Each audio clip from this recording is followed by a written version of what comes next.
Good evening, I'm Casey Nolan, and if you haven't noticed, there is some buzz in this town right now, and it's all centered around some seasoned pros and some young talent coming together, creating momentum and garnering national attention. And no, I'm not talking about the Cardinals, but we do have some stars of the tech and startup world in the studio tonight, so stay tuned.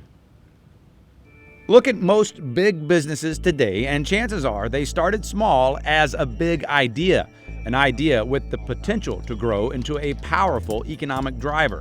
But there are a lot of things that have to happen in the gap between idea and achievement. Startups need a steady stream of talented people, dollars, and room to grow.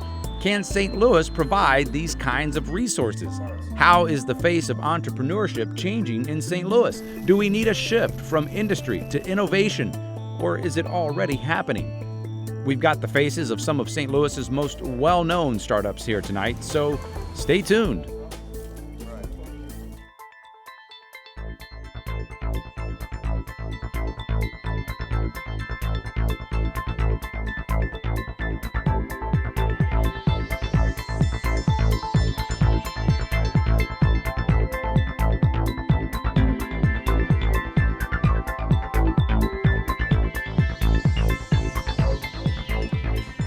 All right, we're in the studio tonight to start things off with Jim McKelvey, and if you think you've heard his name and you're not quite sure who he is, then you probably have seen at least one of his inventions. Square, co-founder of Square, the white square that lets you pay for things with your cell phone. He's also an engineer, an artist, third-degree glass factory, a real-life Renaissance man, and I don't mean that in a facetious way, in the studio with us here tonight. But before we get started with Jim, this is a conversation that we've heard a lot about on Twitter since the last time we've talked about it, and so your comments are going to frame tonight's show, as your comments have been the motivation for tonight's show, and you are already saying things online right now.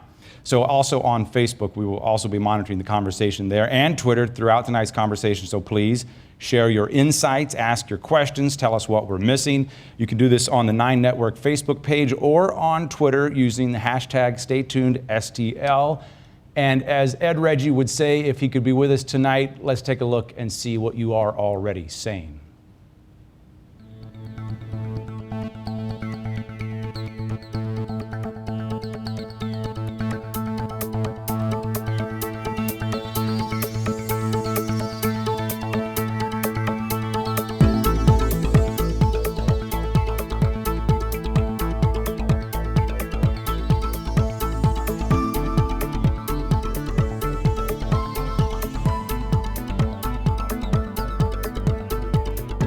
It's only right that I mentioned, since we're drawing on Twitter so much tonight and every week, that Jim co-founded Square with the co-founder of Twitter, Jack Dorsey, another St. Louis guy. St. Louisan, yeah. Okay, so we're talking tech, we're talking startups, we're talking entrepreneurship. You fit into all those categories. I want to talk about a couple of things. One, what you're doing next, but first, give me your view of what is going on in St. Louis right now. What do you see? So it's a renaissance. There is more activity in St. Louis than I've ever seen. And from all areas, from life sciences. Now, the county council or the RCGA or former RC, they didn't pay you to say that. You no, really believe this. We haven't taken any money. It's Okay. it's just happening. It's an organic movement, and I don't know what the catalyst was, but the energy's here, and things are getting stuff. People are getting things done. What do you see that we need? And that's a leading question to talk about what you're working on now. Well, what we need is the basics. We need talented entrepreneurs with ideas.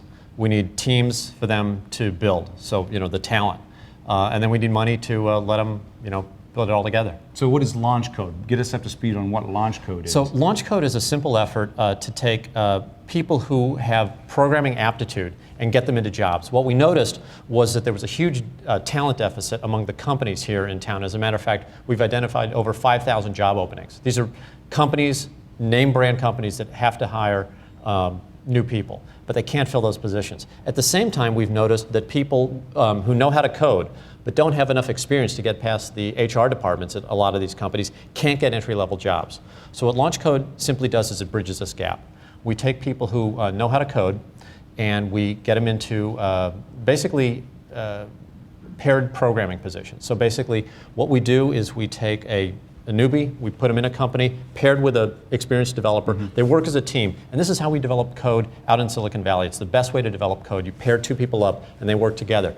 The cool thing is that if you pair somebody who's experienced with somebody who's new, the new person comes up to speed very quickly. So it's almost risk-free for the companies, but it's a quick way in, and it's a great way to learn. And right now we've got 100 companies in Launch Code, and about half of them have had their positions filled. This is not a business, this is not a product. Why do you want to get involved in something like this? So it's not a business. It was just something it was a problem that needed to be solved. And I talked about it a year ago, and I didn't do anything about it, and a year went by, and somebody reminded me that I'd talked about it, and I hadn't done anything. I've heard you say something like talent surplus is what you would like to see in St. Louis. So that's a lofty goal. Right, but I think it's possible because if you look at the region, we have the ability to train at the companies. So the real training with Launch Code occurs in two places. First of all, the programmer, sits in his or her basement, works through some free online courses, learns their chops. Then we match them in the company. And when they're at the company, they're actually doing real work, but they're also learning at the same time. So every company, every one of the 100 companies that have signed up, and the hundreds of companies that we will get to sign up, all of those are training grounds. And so if we turn all that talent loose, we will not just be stealing resources from each other, we'll be actually creating new talent in town. And we can create a talent surplus. Because nobody else in the country, or in the world for that matter, is doing anything like this. So St. Louis is the first place that this is happening. Do they get paid while they're doing this? Yeah, so they get $15 an hour, which is a very low wage, but they only have to keep that $15 an hour position until they either get hired or fired. So if the company has a job opening, they desperately want to fill it. So they want to get this person through the $15 an hour phase as quickly as possible and offer them a job. But again, if the person doesn't work out, the company's under no obligation, so they're willing to take a risk.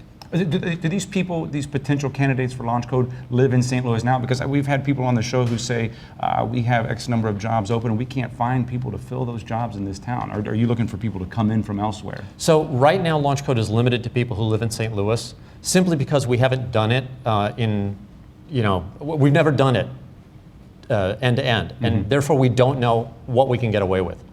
So we've had some people that have come in from Kansas City and Chicago to get these jobs, just because they heard about Launch Code. And what we've said to them is, look, before you move your family, let us at least do one cycle of the program so we know what the statistical chance of your success is. After we get through these first 100 placements, we'll know statistically, if you have these skills and we put you at this company, you have an 87% chance of getting a full-time job. And then I can tell somebody to move their family across country. So right now we're drawing from the St. Louis region, but as soon as we know what we're doing, then I can draw from all over the world. What companies are you working with, and how has this idea been received? So we're working from some of the biggest companies, Stiefel, Express Scripts, Monsanto, MasterCard, some of the marquee names, Enterprise. I could list them all, but I'd offend those who I missed. Right. There are over 100 companies in the program, all the way from the billion-dollar companies down to two-man startups. So it spans the gamut. The interesting thing is that when we were recruiting companies, every single company we talked to said yes. Nobody rejected the offer of joining Launch Code. There's so much demand. What else do we need in this town besides the coders you're talking about? Well, I mean, capital always helps. We've got pretty much everything else. I mean, if you've got... really, Jim? Everything else? Yeah, really. I mean, look... Then why isn't Twitter based here in St. Louis? Because we didn't have the resources back when Jack was scaling Twitter. I mean, look, we started Square here. The idea, was hatched on Del Mar Boulevard. Jack and I are both from here. And we tried to open an office here, but when we started that office, what we were doing was we were hiring away from other companies. And I would, have my friends call up and say, hey, you just stole my best guy. I'm like, oh, I'm sorry, man. But I mean, I was feeling guilty for growing a company at the expense of other firms. And I don't feel guilty stealing talent from Google. Right. It doesn't really bother me to take a couple of guys out of some of the tech, the Silicon Valley companies. But here there just wasn't a supply. So if you started Square today, would it be different, do you think? Has St. Louis changed? Yes, so we're a little bit further ahead. I don't know that we could grow a company that's growing as rapidly as Square is here in this town right now. I mean, we're still... Why not? Because we're hiring hundreds of programmers. We have 700 people, probably 400 of them are engineers. That's a lot of talent. Is the money here that companies need to take it to the next level? Look, money follows opportunity. Money is not geographically bound. So if there's opportunity here, the money will follow it. Okay. Yeah. Looking to the future, show me your crystal ball. What's the future of St. Louis in a sentence or two do you see? I see tremendous talent. I see a couple of great unexpected successes, both in life sciences and in the traditional tech startups. Jim McKelvey, thank you very much for your time. Casey, thank you very much. See what you do next. All right. Thank you very much. All right, let's go back to social media and see what you have to say.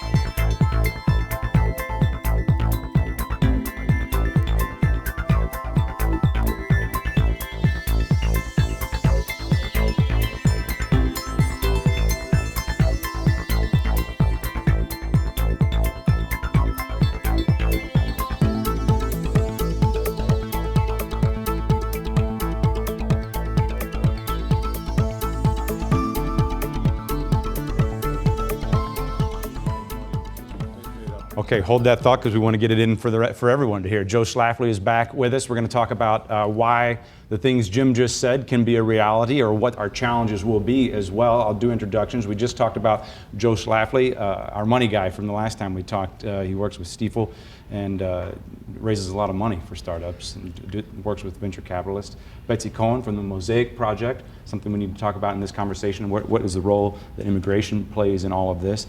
And Jerome Katz, the St. Louis University School of Business. Welcome back to the show. Welcome back to this topic. So you were just saying, Jim kind of said there, which is it? Do we need the money in this town, or do we need the talent first, or is it both? Jim's absolutely right that capital follows opportunity, and capital knows no boundaries. However, the opportunities here are so incredibly exciting. And one of the key elements that Jim didn't mention that I want to mention right here, and one would think it's a challenge, but it's a huge benefit, is that it costs 1/3 as much money in St. Louis. In other words, a dollar goes 3 times further in building a company than it does in Silicon Valley. Silicon Valley is a tremendous success, but it's a victim of its own success. It's too expensive there. It's very, very expensive to build a company. St. Louis is a marvelous opportunity for capital to flow and go further and get better returns for investors. And that's what we're going to see. We're seeing it already in the year that Jim just referred to. We've seen tremendous amount of capital start to come off the sidelines at various stages. A challenge we need right now, a key challenge, is having the larger capital come to St. Louis. Jerry's Billiken Angel Network, other networks are just, people are coming off the sidelines. The answer that we need further is to have a $75 or $100 million fund that you can put to work and then draw in the other capital so that the companies don't have to move. Can that happen here? It's already happening. At this stage, there are a lot of people, Joe probably is friends with most of them, who are talking about and eyeing the prospect of building some big dollar funds. You have Arch Grants throwing 20 companies a year into the mix, Capital Innovators throwing 12, you have WashU, you have SLU, you have 20 schools in St. Louis generating ideas. The startup scene is actually being handled really well. Billiken Angels, Arch Angels, Cultivation Capital are providing a lot of funding. Arch Grants and Capital Innovators provide startup funding. But as these companies mature, as these companies start to really get some traction, they're also going to need some serious money. What's serious money? And what level are we talking about now, and what's serious? What are the two levels there? The startup, we're talking about $500,000 and less. And before we lose anyone on an inside baseball conversation, I mean, I have an idea. I want to invent Square, for instance, and I have this technology. I've got a partnership. I can get $10 million in St. Louis to start things moving. 10 million is where the challenge is. That first $500,000, we can get you through that. There's several different ways you can do it. A lot of the companies in St. Louis do a mix. They'll do some money from Billiken Angels, from Arch Angels, from Cultivation Capital. There are also a lot of free radicals, basically rich people, solo angels who are floating around town and they see something cool and they invest. And from that sort of package, people are able to put together that first $500,000. It's an evolutionary process. One starts, and we call them milestones. Not to use inside baseball, but we use milestones. And so your first million or a $500,000 comes from the angel networks, and you meet milestones, and you show that you've got the passion, you've got a big market, you've got the product, you've built something, and you're solving a major problem. As you go through that, additional rounds of capital then come into play, which is what makes St. Louis so attractive. And because we're going to have much more immigration coming in, to add to all the people that Jim's referring to with the launch code, we're going to have a continued, what we call in the business, deal flow. You have to have great companies who aspire to be great and move along that continuum. And that's the key. And as they get to the 3 million stage, that's the kind of number we need, 3 to 5. Tech particularly, life science is a little different. Tech particularly does not need tens and hundreds of millions of dollars as compared to a drug discovery. That doesn't mean that drug discovery can't work, but it's a far different challenge. Betsy, I know a lot of people want more immigration, like Joe just mentioned. Do immigrants have the access that they need to the money we're talking about here? And what role does immigration play in this conversation? Well, it's very important, and that's where the St. Louis Mosaic Project is looking to our region to grow the pool of talent. And it's extremely important because so many of the startup teams have a high number of foreign-born people on their team, and that we need to make sure that we're attracting them and that we have visa opportunities for them to stay here. We were just discussing that often the visa situation now is a limitation, and we need to have the companies, the lawyers, available for the teams to make sure that talent can stay. Why is that? Not the visa question, but go back to what you said before that. Why is there such a high participation in entrepreneurship? Well, the data shows that foreign-born people have a higher propensity to start companies than our native-born. And so that inclination to start companies comes through for entrepreneurship. And so what do you see in terms of community funding? That's something that is trending on Twitter here a little bit. Is that something that's a real player in this? And what does community funding even mean? Community funding is really to help launch. It's to help things get going. The free market, just do it. Money will flow to where there's success. When we start to have a Twitter type situation or a Square, when the money's made, that's when the money's really going to come off the sidelines. You call them angel investors, but these are not acts of benevolence. These angels want to make money. That's the goal. But today, and part of this thing about community funding is more people are investing than ever before. We have a company started by a SLU grad called Pixel Press, and Robin Rath is behind it. And he actually funded the startup of this company using a Kickstarter campaign.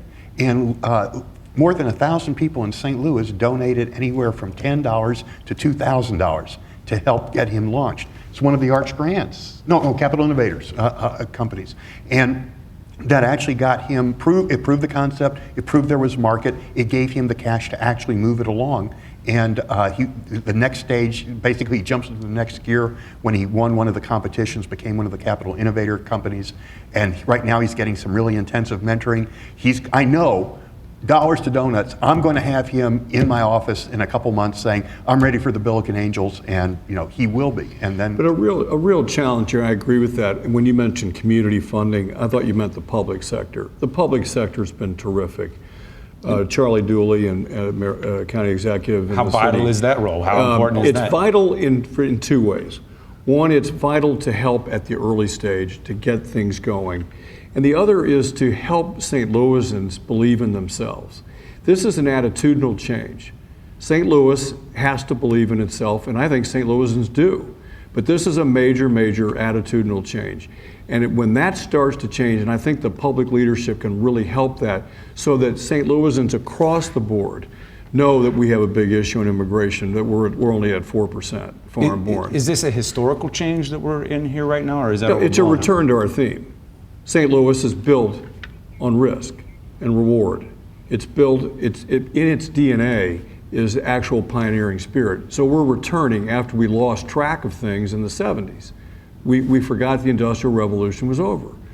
We're now getting back to it, and it's a perfect time to do it because the warp speed of technology has absolutely made it just as easy to start a company here today And with guys like McKelvey and others with Launch Code and Mosaic, we can get the talent here. Because they don't want to go to Silicon Valley.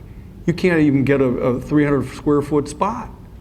And I know some that have moved here from Chicago. One of the Arch Grant winners was talking to me. He's originally from Nigeria, and he was saying how it's attractive living here.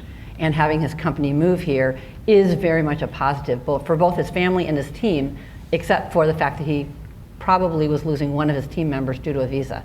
But attracting people here is a good base, and we're seeing that from these different funds already.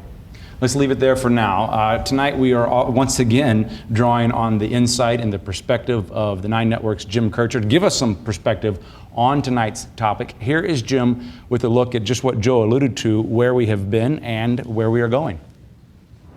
I Googled St. Louis, I Googled best innovative cities, best cities for startups. It was back in May when I searched for signs that St. Louis was starting to be recognized as one of the hot new centers for innovation and startups. And I wasn't finding much. Starting a business, move to one of these 6 cities, we're not on the list. If some of those are a couple of years old, that's why we're not on the list. Yeah. But the experts on the panel told me, just wait. We'll get there. And I have checked again, and we'll get to that 6-month update in just a bit. But this story really isn't about lists or headlines. It's about an old industrial city making a transformation in ways that often go unrecognized. This was the kind of picture cities used to want to show the world. It was an era of smokestacks, and the more smoke, the more jobs, the healthier the economy. And while St. Louis still has its manufacturing and processing plants, not like it used to.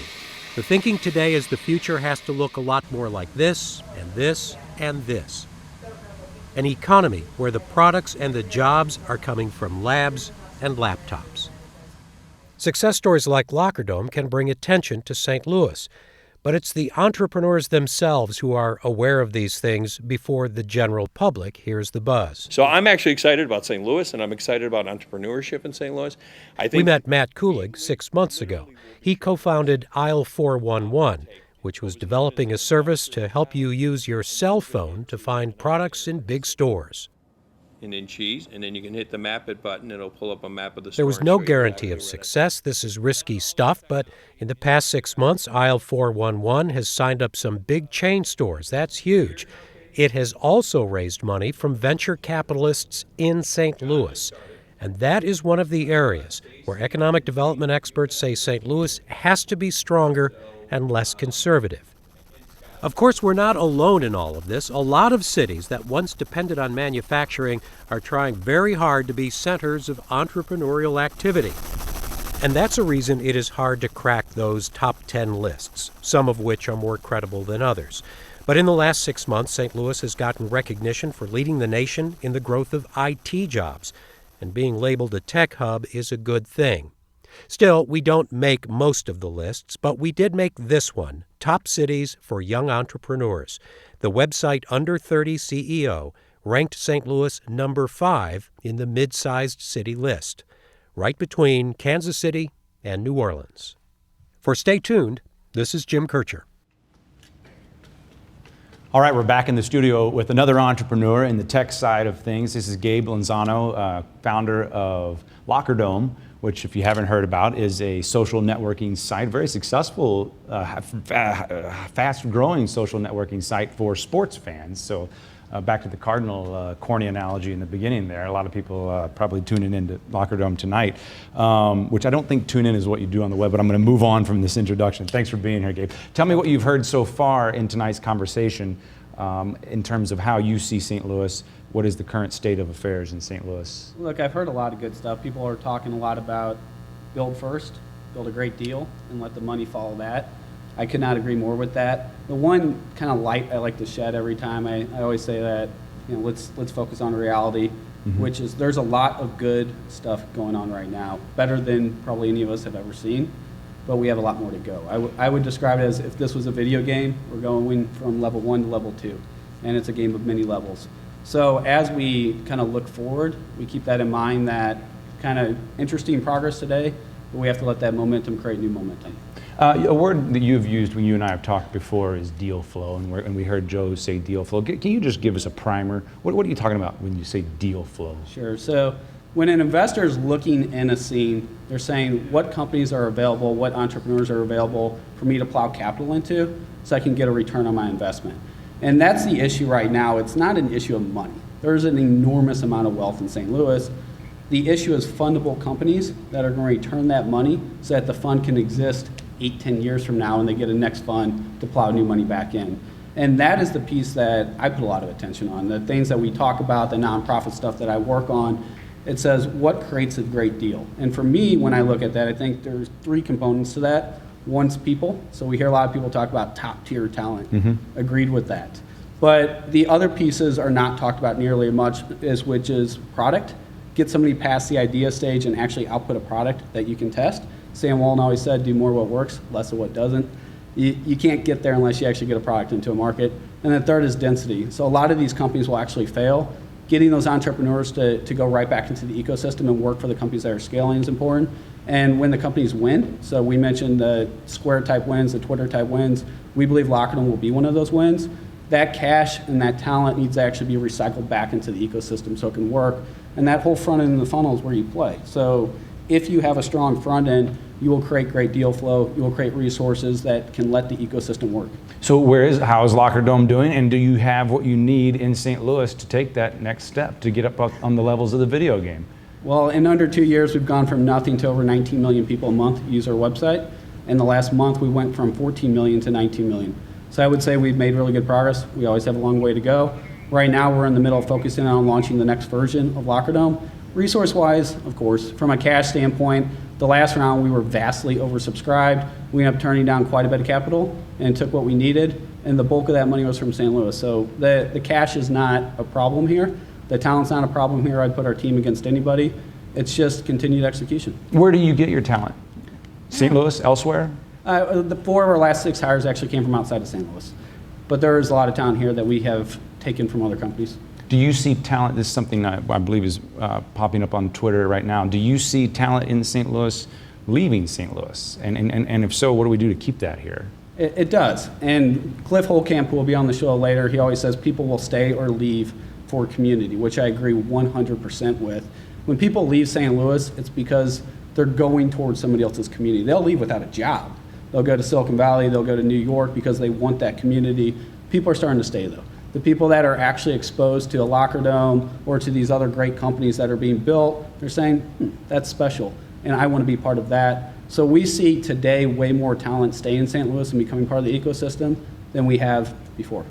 Have you considered leaving? Is Lockerdom looked in Silicon Valley or looked at New York? A couple years ago, I would have said I'm 99% sure that we were going to leave St. Louis. Today, I would say there's no chance. We'll open satellite offices. We just opened one in New York. So we do that as needed, but this is our home. We have the talent here, we have the cash here, we grow like crazy here, and people talk about cost effectiveness. That is important in a startup. It's not the number one most important thing, but it's absolutely important. We've been able to do all of those things and create an extraordinary amount of value in St. Louis. The last time we talked about this on the show, a theme that emerged was that so much had changed in St. Louis in the past 6 months. That was 6 months ago. How would you describe this past 6 months? It just escalated. Momentum creates momentum. I mentioned that earlier. And every time that you see progress made and more people jump off the sidelines, it just feels exponential. That happens in a company, it happens in an ecosystem. So I look around, it's not surprising to me. It's what we expect. And 12 months from today, as St. Louis continues to execute, and 12 months from today for the Lockerdoms and the Earbuds and the other great companies in St. Louis, as they continue to execute, everything you see today, everything we're talking about today will feel like child's play. So is it easy for those, if there is another Lockerdom in their garage somewhere, is it easy for them to access everything we're talking about tonight if they just heard the word deal flow for the first time, but they've got a great idea, a great product in the pipeline? Well, if they have a great idea, build it. But if they have a great product actually built and they want to demo it to us, you can reach out to people like myself or anybody else in the ecosystem, and people will actually respond and they'll get you engaged and they'll try and find ways that you can actually be successful. The access is very, very easy in St. Louis. And I've heard that when people have talked about the benefit, although it costs a lot to be in Silicon Valley, is that you do bump into a Jack Dorsey at lunch. Is there that kind of density here and accessibility in St. Louis? Pixel Press is a company that was mentioned earlier. I had never heard of them other than seeing a quick video about them online with the crowdfunding stuff. About a month ago, they pitched me. The very next day, I was walking 100 feet down the street, and one of them was outside having coffee, pitching somebody else. Give a quick wave. So that is happening. A lot of it's actually happening in downtown St. Louis. So when people say we're a big, small town, it can be a good thing. It can be a great thing. Very good. Well, all right. Well, thank you very much, Gabe Lanzano, for being here at Locker Dome. Thank you, Casey. We appreciate your time and your perspective on this. And Gabe mentioned the pitch. Some of the finalists, let's see, hang on one second. This is where I messed up Margie's show. I'm sorry. Let's go back over and show you what happened tonight. There were 30 finalists at the Startup Challenge, and some actually came by the 9 Network here and did just what Gabe said, gave us a little elevator pitch. Here's a little sampling of what's going on.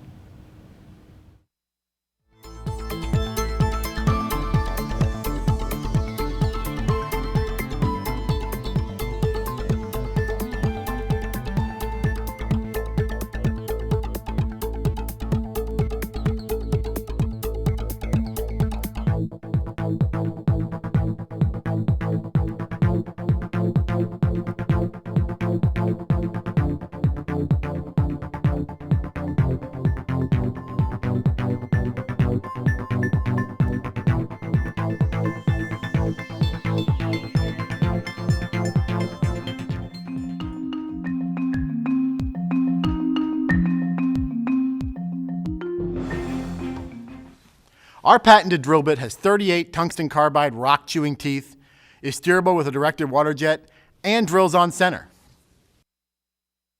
Using our system, the customer is able to measure and tune feed mixtures so that the animals can reach full production potential while effectively managing the herd and maximizing the bottom line. Mayflower Bioscience was formed to bring innovation to U.S. scientists. Mayflower Bioscience is the scientists' direct link to global life science innovation. It's maternity running apparel for the active woman. And it's designed to fit a pregnant form rather than hide it. Josephine the Machine running apparel will compare in quality to the high-tech running gear from Nike, Saucony, and New Balance. TuneSpeak is a musician-to-fan loyalty platform. No service yet makes it possible for a band to leverage giveaways for more fan activity and more fans. Ice cold, fresh draft beer in your home. There's no better way. Cheers. We produce gourmet confections, and they're made with all-natural quality ingredients. We prepare our candy in time-honored tradition and handcraft each piece. A fan favorite is our almond butter crunch. Jurastat allows me to predict the future. Jurastat transforms raw court data into actual analytics using our proprietary algorithms, allowing us to predict the future behavior of judges, juries, attorneys, and parties to a lawsuit. Jurastat can tell me the probability of success on motions and appeals. It can tell me the likelihood of winning a trial. It can even tell me the best day of the week to argue in front of a particular judge.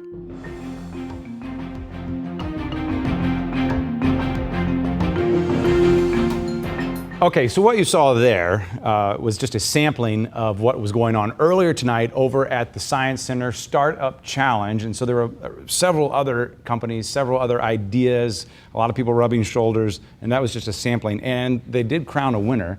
And that man we have in the studio tonight, you just saw him on the video there, and he is with us tonight, Andrew Winship, who is the man behind the idea known as Jurastat.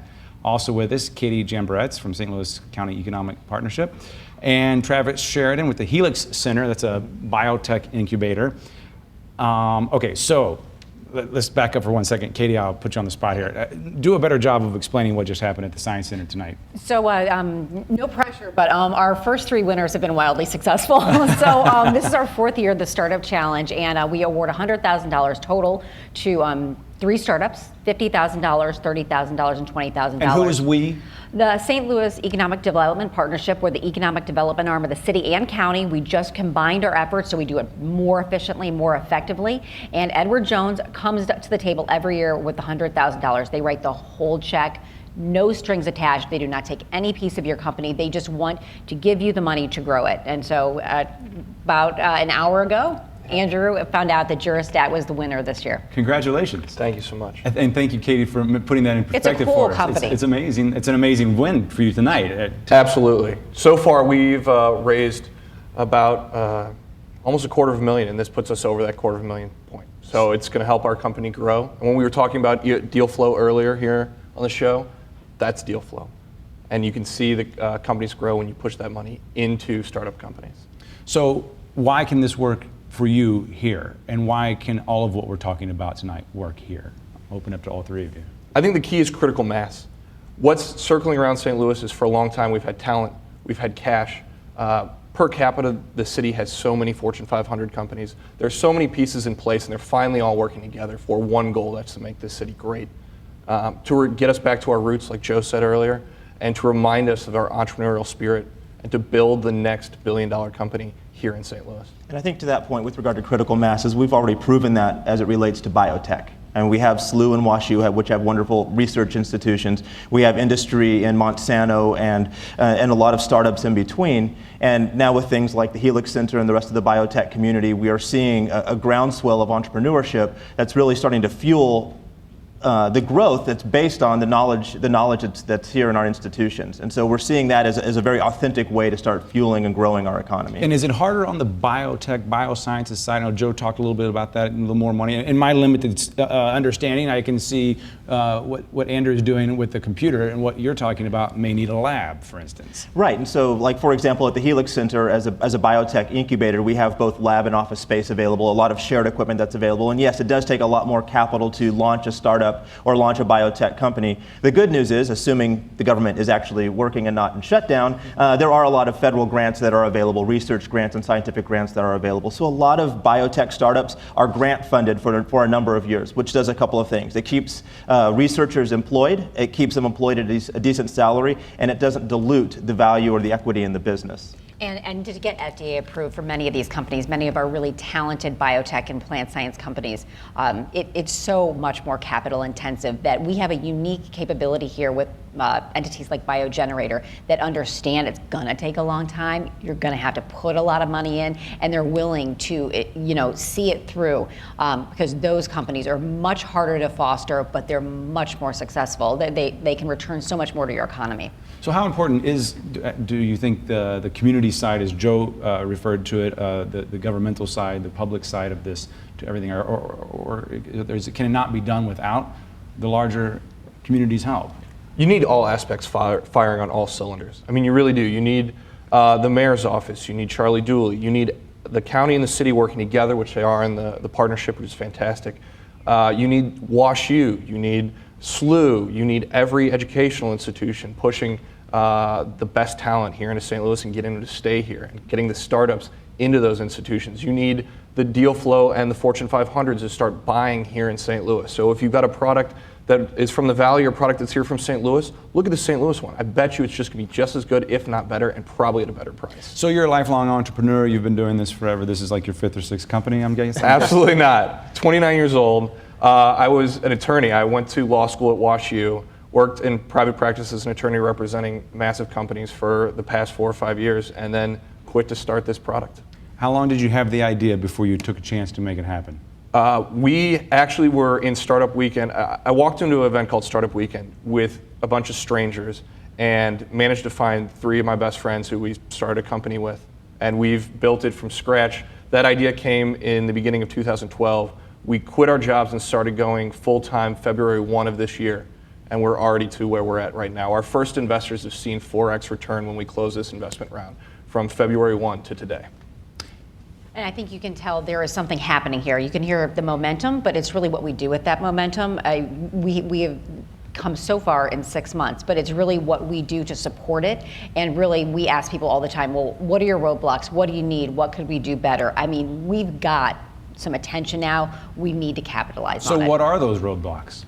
I would say still talent is the big one. It continues to be the talent across the board. We don't have serial entrepreneurs in our community yet. It'll take a few exits before we get there. It will take the Jim McKelveys coming in back and reinvesting into their community, not just financially, but with time, energy, and expertise to help get us there. I think that's one of the biggest roadblocks. I think government, local government has done a good job of setting up opportunities for entrepreneurs, but also getting out of the way of entrepreneurs and really removing a lot of the red tape. I came out here from California because I thought the entrepreneurial climate was better here than it was in California. And it's mostly due to the collaboration that I've seen where we see city and county working together and we see public-private partnerships really working together. Is this just a game that gets played up here in a really high dollar level and the rest of us kind of sit and watch and watch the next Twitter happen? You know, I think Twitter, is going to, I think today officially filed for an IPO. And that's a whole nother show and how you get involved in that. But none of us I are don't think so. I mean, when you think of like what Drew was doing, and he had a completely good job. He could have been a big corporate attorney for the rest of his life, but he had a great idea, and I think he was surrounded by people who could kind of walk him through like what success looked like.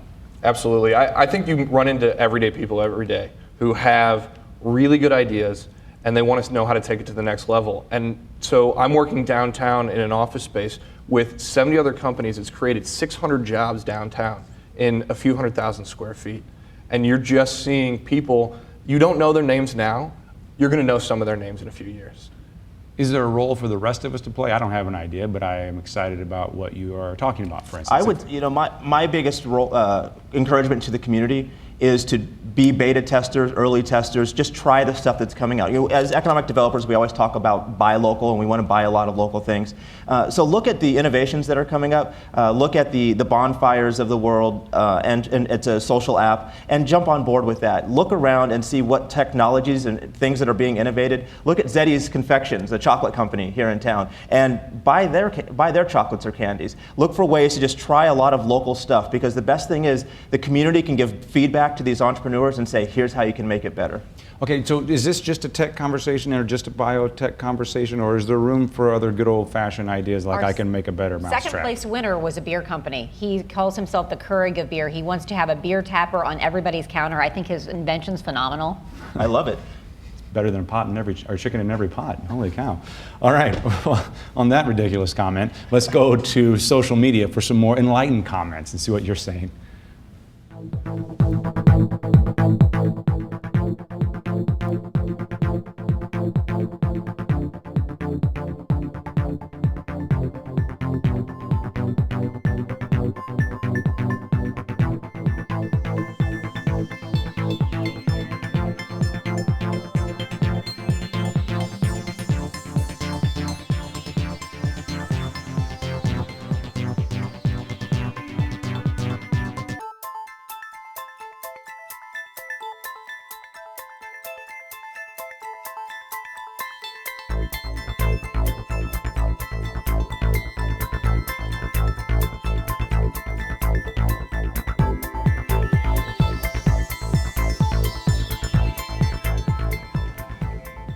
I would just like to point out in some states you can put pot in chicken, so that wasn't an entirely wrong analogy. Okay, moving on. Let's go outside of the studio here for a second and get a perspective outside of St. Louis. Let's talk to Kathy Belk, the CEO of Jumpstart. She's coming to us from, I believe, northeastern Ohio, and your organization has been on before. We appreciate you coming back and representing Jumpstart. So let's do just what I said. Tell us, are we just in an echo chamber here and a Mutual Admiration Society of St. Louis?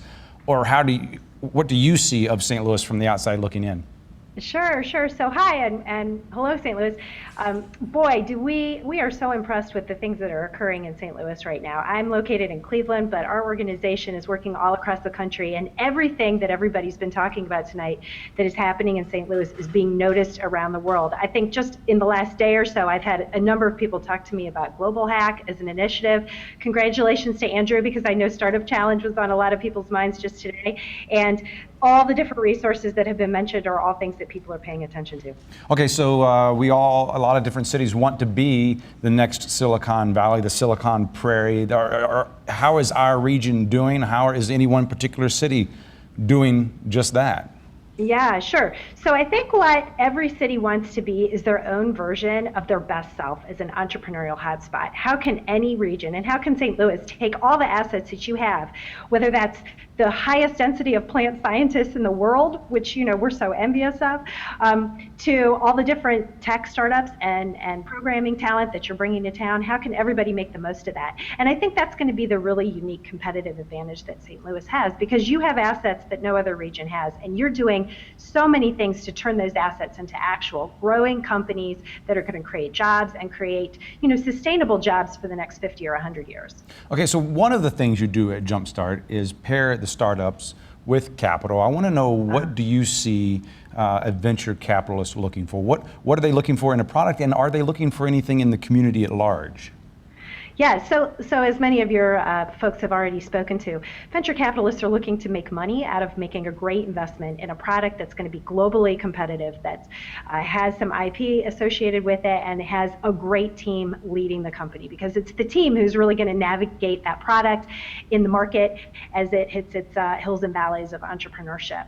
The thing that the community can do that totally makes sense for venture capital is to give, to tell the stories of these entrepreneurs, because venture capitalists can't always find where all the great entrepreneurs are throughout the country, particularly if they're not located in your region. So programs like yours, websites like Techly that also highlight great stories about entrepreneurs, those are incredibly important to those venture capitalists, and it makes it very easy for them to get to know companies better. So what are young entrepreneurs looking for that you find that keeps them around, and are all entrepreneurs young? I don't know if I'm impressed or depressed by Andrew at age 29. Well, it's a great question that you asked, because I asked myself the same thing. I said, well, there are entrepreneurs who are young people, and then there are entrepreneurs who are new to being entrepreneurs, and they kind of want different things, although of course many of them want the same. So of course young people, they want a vibrant city, they want lots of other entrepreneurs to be around, and as you are building, many ways for them to be able to access resources that enable their companies to grow. I think Gabe mentioned this idea of how many people in St. Louis will help any entrepreneur who's new to think through their business and figure out how to tackle their challenges. I know you have some great structured mentoring programs in St. Louis too, and I think that is an absolutely invaluable asset no matter what the age of the entrepreneur. Another person I think mentioned this idea of the very low cost of living in St. Louis and the low cost to start a business, and that is a tremendous asset as well, particularly if you're thinking of somebody who's new to entrepreneurship but maybe isn't in their 20s. So they might have a family, they might have financial obligations, and the ability to start a new business quickly and cheaply, especially compared to other places, is going to be very important and very helpful to that person. Okay, Kathy Buck, last question. I want to steal your best idea that Jumpstart is doing that we may not be in St. Louis. You've talked so much tonight about talent, about the need to have talent. And one of the things that we're doing in our region here, we've been doing for about 3 years, is we have a program that helps young companies recruit talent. We know that many startup companies don't have an HR person. They maybe haven't had any experience with finding the people that they need, that third member, fourth member, fifth member of the team. So we have sort of an in-house recruiting team that will do that work for them, which is both bringing people in from outside of our region, but also helping to make sure that the folks who live here today know of and find great opportunities when they're a good fit. Thank you so much. Kathy Bell, CEO of Jumpstart, coming to us from Cleveland, Ohio. We appreciate your time. I'm sorry your baseball team didn't make the playoffs, but nevertheless, we value your perspective. Thank you for your time. Thanks for including us. So glad to be a part of this. Absolutely. Thank you. All right, let's go back to social media.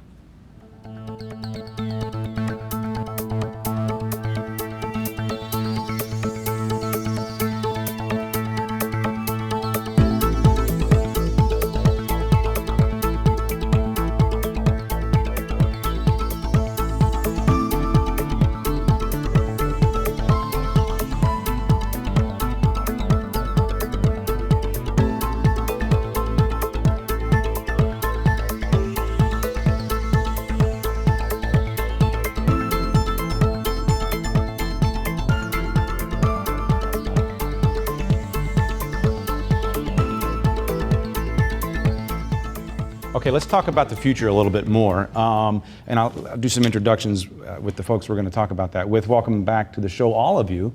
Start with Cliff Holcamp from Washington University. He gave us some great perspective on this very topic last time. Thanks for coming back. Nate Johnson, Real Estate Solutions is your company. You're a little bit of an entrepreneur yourself, and we're looking forward to hearing from you as well. And Amir Katorovich.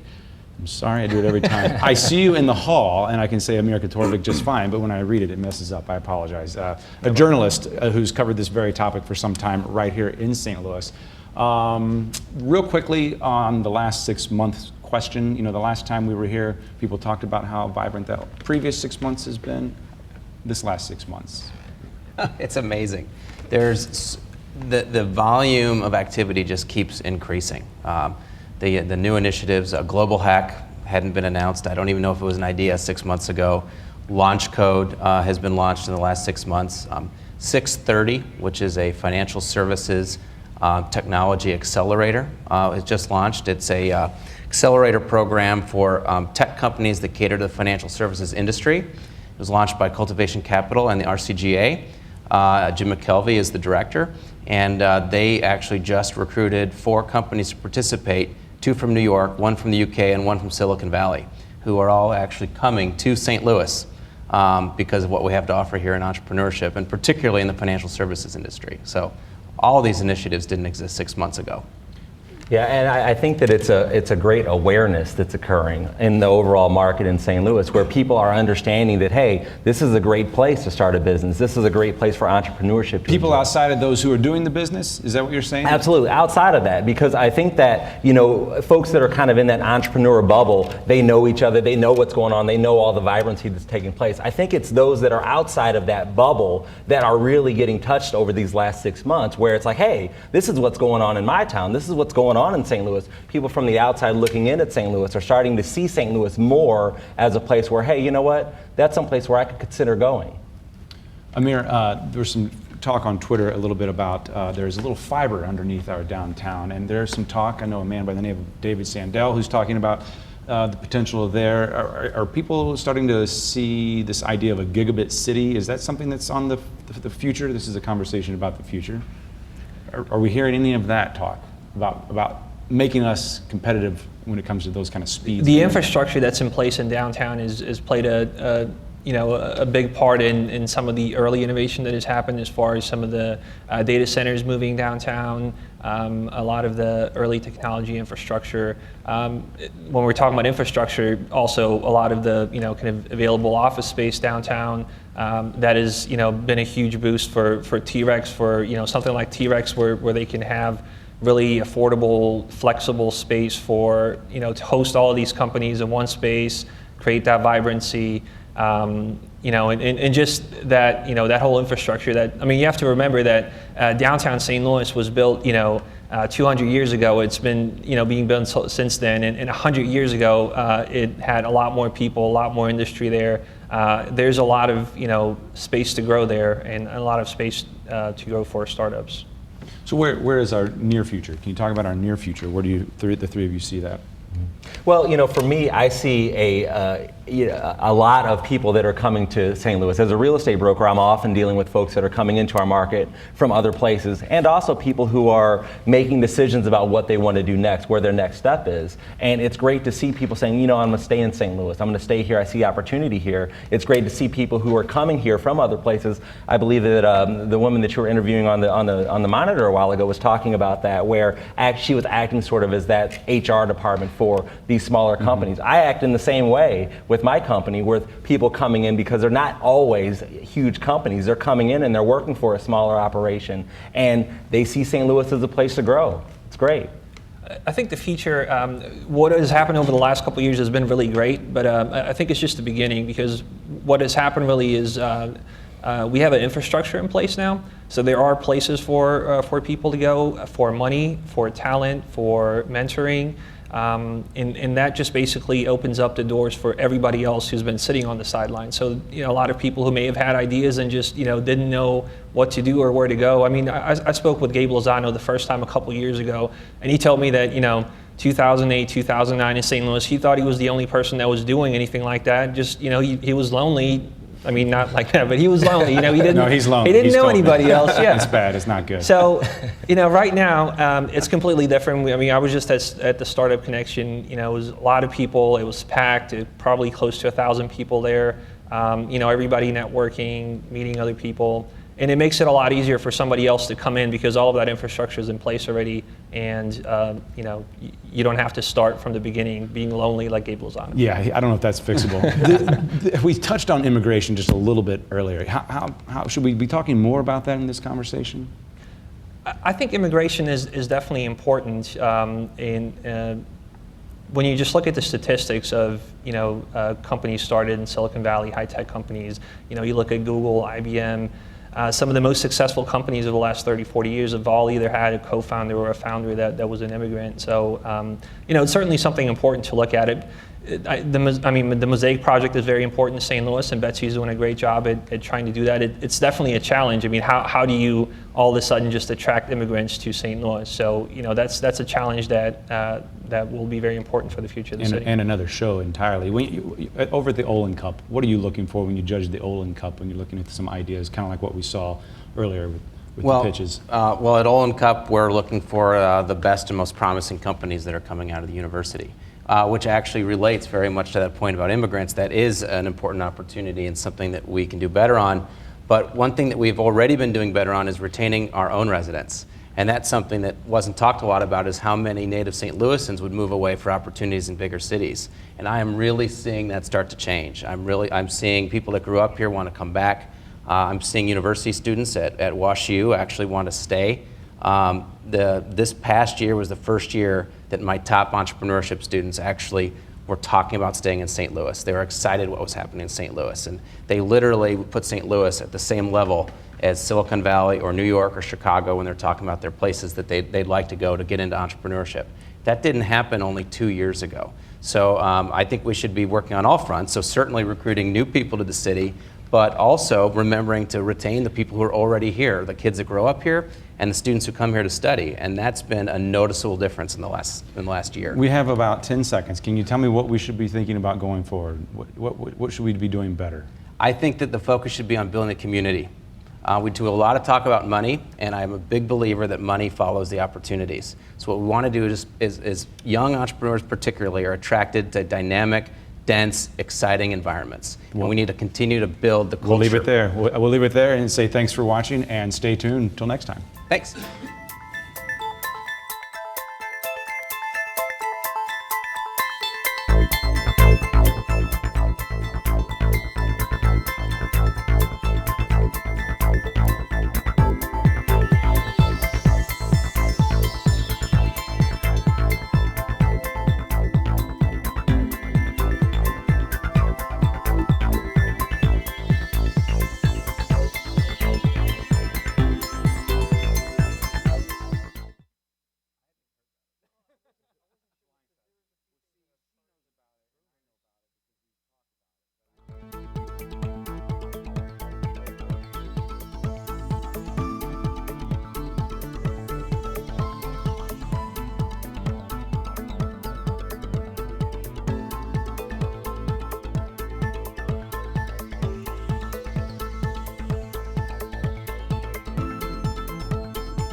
Okay, we're back for the post show. If you're still online with us, thank you so much. I'm looking over Twitter here because Ed is not here to help me. Let's see, I'm just going to read a couple and then I'll see if that spawns a conversation. We have in St. Louis, what we have in St. Louis that large cities don't have, say New York, is a sense of community. How important is that sense of community? I would say, that's one of the reasons that's one of the reasons why I moved out here. I loved my community back in California, but when I came out here just for a visit, it was palatable. And I said I wanted to become a part of that. And so I tell people it was better to be unemployed in St. Louis for a period of time than gainfully employed in California, because it was a sense of community that gave me that fulfillment. So, but not unemployed for long. I mean, I feel like that is so close to being on a brochure, but it's just not quite what you want the message you want to put out there. Am I right? True. We have a great community. There's no doubt about it. What we also have that we haven't talked about yet tonight is we have really experienced C-level executives who are accessible. What does that mean? It means like you can call up the CEO of one of our big companies, and you'll actually, if you have the right connectors, which you can tell all these connectors do a great job of following through, they actually give you cell phone numbers, and that person actually calls you back and takes you to lunch. And so we have these huge companies that are truly entrepreneurial at their base. Express Scripts, Edward Jones. Our big companies are entrepreneurs at their very core, and they do help. I grew up in California also. And it is a big difference in both of what you're saying. It's totally different in St. Louis. You can call up just about anybody in this town, and just because you're also in St. Louis, they will open the door. If you tell them you're a WashU student or that you're an entrepreneur in St. Louis or a SLU student, it's an open door. There's not that same sense of camaraderie or community, and I love California. It's my home. But it's just not the same atmosphere there. And that's a bigger challenge for starting a business there than it is here. Absolutely. Yeah, I don't always hear that from all the foreign-born that I talk to. It's a little harder. They say people are helpful, but not as welcoming, not as open, and they need to make connections even more because it doesn't happen as naturally. I hear that from people that join the office over at Channel 5 where I work, that it's kind of all or nothing sometimes. It's hard. I guess that goes back to the individual. Maybe this is a whole other show about interpersonal skills. That's old St. Louis versus new St. Louis. Say that again? It's old St. Louis versus new St. Louis. Old St. Louis is where did you go to high school? New St. Louis is what are you doing? And the cool thing about the entrepreneurial community is it really is inclusive. It's really driven by what are you doing, what are you trying to do? And what's been great about that is that the energy the people around this table and across St. Louis have generated is so great that old St. Louis, known as deep pockets and short arms, have come around, and suddenly they think it's cool to be involved in the startup community. The Arch Grants program is funded by old St. Louis money. They've stepped up and said, wow, what these people are doing is great. And that's what that's done. It's evened out the playing field for everyone in a dramatic way. And it really has only been the past 2-3 years. Enough? It's never enough. It's never enough. I mean, part of our advantage going forward is if we can sort of build that dense network and get all these people connected and interconnected, then that gives us an edge over places like the Silicon Valley, where they've got lots of money, they've got lots of creativity, they've got lots of big businesses to bounce off of. But we can compete. We will compete in a slightly different way. We've got a different competitive advantage, but we've definitely got one. I think we already have that edge. I mean, when our company was a few weeks old, we had the opportunity to sit down and talk with the former chief technology officer at Disney, talk to the CFO of Apistry, one of the fastest growing, strong startups here in St. Louis. We've been able to talk to managing partners and rainmakers at almost every law firm here in St. Louis. I think the community aspect's already there. There was a point in our evolution where most of our customers, most of our data, and most of our money had come from New York. And people said, why aren't you in New York? And the fact was we could walk into a room and talk to C-suite level executives here in St. Louis and get advice for free, where in New York they wanted a cut of the company. And I think that's unique about St. Louis. Yeah, and you are seeing the big money rounds happening here. At Cultivation Capital, the firm where I'm a general partner, we've had 3 A rounds just this year over $5 million, which is just phenomenal. Locker Dome being one of them, Aisle 411, and Gainsight. I'm sorry, just real quick, an A round is? That's what Joe was talking about, the larger amount of money. These were all over $5 million investment rounds. When a company hits certain benchmarks, is getting to a point where they're really eliminate a lot of risk and are ready for high growth. And we had great luck, and 2 of those 3 were entirely St. Louis-based funding. One of the third was from a Silicon Valley firm, but the company kept its operations here in St. Louis. Gabe, this is the longest I've seen you not say something at a conversation like this. What's on your mind that we didn't talk about, and I'll open it up to all of you. What did we not say in tonight's show that you wish we would have while I scan Twitter? Honestly, I think we're covering a lot of the key stuff, which is focus on kind of this beginning of the funnel, get great input, and everything else builds off that. if you ask what changed in the last 6 months and what changed prior to that, that's what changed. Because 6 months ago, 12 months ago, 18 months ago, everybody was talking about a business plan, or they're all yelling about the funds that we have to raise. Those things are really good things, but today people are yelling about, give me great deal flow so that the A fund that I'm raising, the A fund that I'm raising, it goes into great deals that's going to return money. The entrepreneurs are saying, I want great deal flow so that if my deal doesn't work, I can go work at another really exciting startup. And the community aspect, it's a big component of that. I like the stuff that's being said, and I'm excited to hear the difference in the tone in the last 6 months. I think it's terrific that the 9 networks doing this, but a fear that I have is that the greater St. Louis community, we're, 2 million, 3 million people. I'm talking about Madison County, Illinois, all the way out to St. Charles. I mean, nobody talks about Novus. Novus is an incredible company in St. Charles, all the way over to these great companies in Illinois, South County, North County, everywhere. My concern, and what I think of the 9 networks doing, and anything we can do, is to get more and more understanding and buy-in and excitement throughout the region. And I'm not sure if that exists or not.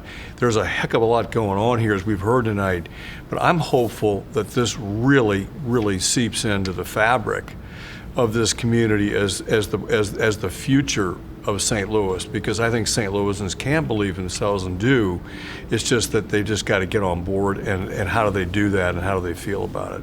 So I think community means that. Yeah, our metro area is 2.8, including the bi-state part of it. And tonight, when we were over at the event earlier, the team from SIU was saying they wish that they could get more generated over on the east side with the universities there, and bring that spirit even at a higher level to match what they're seeing over here.